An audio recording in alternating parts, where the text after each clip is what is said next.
Imam Syafi'i dan murid yang lamban belajar. Sangat mengesankan pada apa yang ditulis oleh Imam Baihaqi dalam kitab Manaqib Imam Syafi'i. Bagaimana cara Imam Syafi'i sebagai guru mengajar salah satu muridnya yang sangat lamban dalam memahami pelajaran. Sang murid itu adalah Ar-Rabi bin Sulaiman, murid paling lamban belajar. Berkali-kali diterangkan oleh sang guru Imam Syafi'i, tapi Rabi tak juga paham. Setelah menerangkan pelajaran, Imam Syafi'i bertanya, "Rabi, sudah paham belum?" "Belum paham," jawab Rabi. Dengan kesabarannya, sang guru mengulang lagi pelajarannya, lalu ditanya kembali, "Sudah paham belum?" "Belum," jawab Rabi. Berulang diterangkan sampai 39 kali. Rabi tak juga paham. Merasa mengecewakan gurunya dan juga malu, Rabi beringsut pelan-pelan keluar dari majelis ilmu. Selesai memberi pelajaran, Imam Syafi'i mencari Rabi. Melihat muridnya, Imam Syafi'i berkata, "Rabi, kemarilah, datanglah ke rumah saya." Sebagai seorang guru, sang imam sangat memahami perasaan muridnya, maka beliau mengundangnya untuk belajar secara privat.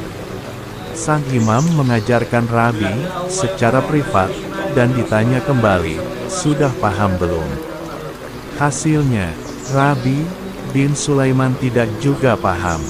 Apakah Imam Asy-Syafi'i berputus asa, menghakimi Rabi bin Sulaiman sebagai murid bodoh? Sekali-kali tidak. Beliau berkata, "Muridku, sebatas inilah kemampuanku mengajarimu. Jika kau masih belum paham juga, maka berdoalah kepada Allah agar berkenan mengucurkan ilmunya untukmu. Saya hanya menyampaikan ilmu. Allah lah yang memberikan ilmu. Andai ilmu yang aku ajarkan ini sesendok makanan, pastilah aku akan menyuapkannya kepadamu." Mengikuti nasihat gurunya, Rabi bin Sulaiman rajin sekali bermunajat berdoa kepada Allah dalam kekhusyukan. Dia juga membuktikan doa-doanya dengan kesungguhan dalam belajar. Keikhlasan, kesalehan, dan kesungguhan, inilah amalannya Rabi bin Sulaiman. Tahukah kita, Rabi bin Sulaiman kemudian berkembang menjadi salah satu ulama besar mazhab Syafi'i dan termasuk perawi hadis yang sangat kredibel dan terpercaya dalam periwayatannya.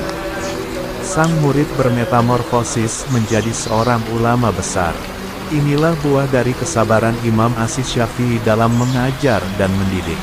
Adakah kita, para guru dan orang tua, bisa meneladani kesabaran Imam Syafi'i dalam mengajar?